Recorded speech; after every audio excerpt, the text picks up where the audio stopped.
all the people in Delta State will vote for APC and Tinubu. With due respect, the Rojo of Rufai is not in a position to say that. We are in a democratic process. We are not running a monarchical system whereby somebody can sit on his, his kingdom's throne and assure anybody that this is what we do in 2027. The people of Delta State should be the ones to make an informed choice. Here is Delta, whether that they are king or be the traditional ruler, actually telling us that the Deltans we vote for Tinubu for 2027. Shebi, if I come out here and I can insult and people go say, if they insult our king, go. These old people have sold their conscience. They don't care about the youth. They don't care about the poor masses. They don't care about what we are going through. Because the youth are actually crying for days now, talking about how we have had bad experience since the regime of Tinubu.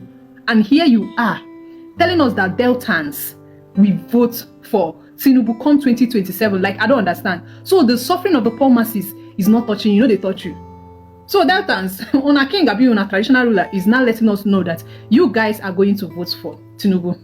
But should I help you people and speak? Because, hello, well done, ma, well done, sir. So you're supposed to be speaking for your household. You're supposed to be speaking for your family, not the Deltan. I'm not from there, but you're supposed to be speaking for yourself. Because I can't make me the wonder whether the suffer, I've been suffering where they inside Nigeria, no reach Delta. For on a king to come out to tell us, say, you people are going to vote. He said, come 2027, we Deltans, we vote for Tinubu. I don't understand. He said he's proud of Tinubu's wife. I don't understand. For what?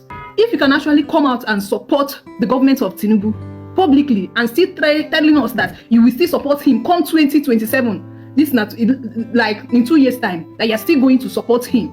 I wonder the kind of ruling where you rule for that your small community. Because if you can actually support the regime of Tinubu, as an elderly man, because I know say the way I see the king, he be like say he go senior Tinubu, instead of you to actually advise him as a son to actually try to make way for the youth, like to make things easy for us. We are encouraging him. That means for you to say that you go still support in 2027, it means that whatever he's doing, dealing with the poor masses, that is just right in your eyes. I wonder the kind of rule where they give your people. Because for you to support Tinubu, not only supporting him, encouraging him, telling him that come 2027, that you people are going to support him, is a lot, sir. The chairman of the Traditional Rulers Council, Oroje of Okwe Kingdom, hailed Remi Tinubu for her efforts and promised that all residents of Delta State will vote for her husband in 2027. Let's take a look. Your Excellency, we are proud of you, that you are a virtuous woman who stood by your husband. We are assuring you that come 2027, we Deltans will vote for Mr. President. All right.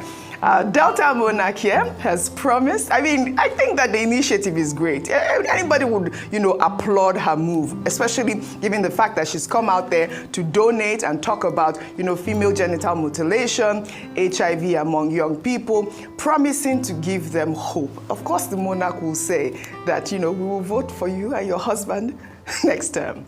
Go ahead. Well, consistently, we have supported the Renewed Hope initiative efforts of the First Lady, and also commended her for the manner in which, on the basis of her experience as First Lady in Lagos, as a policymaker herself, having served in this Senate, the manner in which she remains committed to supporting her husband. And, she sets a very good example in that regard. Now, going to Delta State, she went there to launch this free to shine mobilization campaign for HIV, syphilis, and hepatitis. I think that is a worthy initiative also, to the extent that Nigeria's HIV/AIDS program is heavily dependent on external funding from USAID, or what the Americans titled PEPFAR. Now, the US has suspended PEPFAR funding to many of these countries. Yes. So it means you have to, look for your own initiative at home. The Global Fund is also not something for that rely upon.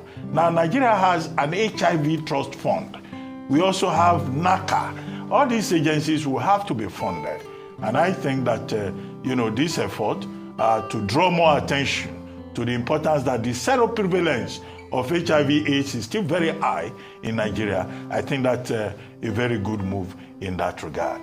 And, she talked also, one thing she didn't mention is the need for mobilization. They need to further educate people, because you still find many Nigerians who will tell you that something must kill man. That's what she did with the traditional rulers. They don't worry about syphilis. They don't worry about hepatitis. You tell them anything, they say we are Africans. Our DNA is very strong. So this kind of effort is also good in that regard. As for the Orojo of Okpeye Kingdom, saying that, we are so happy, we will vote for your husband in 2027. All the people in Delta State will vote for APC and Tinubu. With due respect, the Orojo of Okpeye is not in a position to say that. We are in a democratic process. We are not running a monarchical system whereby somebody can sit on his kingdom's throne and assure anybody that this is what we do in 2027. The people of Delta State should be the ones to make an informed choice to decide on their own how they want to vote. It's not by monarchical imprimatur, or any kind of divine declaration that this is how the people of Delta State should vote. I hope the people themselves understand how democracy works, and they certainly do. Now, the third point. Yes, we do. I'll help you answer for my constituents and the people around my neighbors. The third point has to do with the song. Yes. The man saying, "Na your mama be this, we don't have another woman." Then the people respond. It's in music. It's called antiphonal responsoria. Yeah. Okay. It's from music patterns in African music. What do we call it? Ethnomusicology. That's what we call it when we teach ethnomusicology. So somebody calls, the other responds. So call and response. So this person is saying, "This is our mother." This is saying, "It's your mother." Now your mama be this. You can interpret it your some own people way. have told me that that's how they sing the song. I've heard that as well. That it's like it's the type of song it is. Yeah, now it's a call and your response mama. thing. It's like call and response. Yeah, That's what I've heard. I'm from Delta now. I ask questions from some people. With due respect, that's not how they sing the song. Oh, do you know this song? That's why I asked. Do you know this song? But to be fair and balanced, I'm not going to make any comment. But that's not how they sing the song. Oh, but so that's what I was asking. Do you know this So song? what would have been the response? What would have been the your response? mama. No, it was a call and response. Now our mama be this so. But how do you expect them to say now mama? It's like now your mama so be the this. chorus will now be now our mama be this so. But they kept on saying now your mama be this so. This is a democracy. It's a Democracy, yes. People Okay. have the freedom of choice in terms of how they think. It's only that you will be disturbed that it was unanimous. Yes. The response was It unanimous. was, and it was quite loud, wasn't it? Our favorite Niger wife. Very quickly on the issue of the monarch. Yes.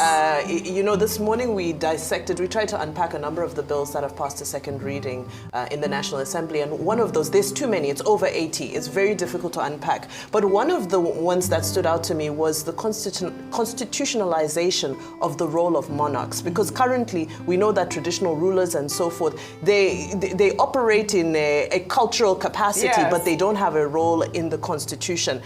So when you have some of these traditional rulers now coming forward to say, "Oh, we will vote for you," it now becomes an issue of concern when we start giving these respected rulers constitutional power. And why not? So why wouldn't we give them constitutional they powers? had constitutional rule in the First Yes, Republic. absolutely. When Sir Adesoji Absolutely. Aderemi was even governor of the I will even Western vote region. for that. Why So, not? but there are some people who are now saying, bring back, Exactly. that First Republic. I mean, I tradition. think that it is. I mean, it is our But tradition. I'm sorry, That's really what. I'm sorry, please, can I just quickly say this?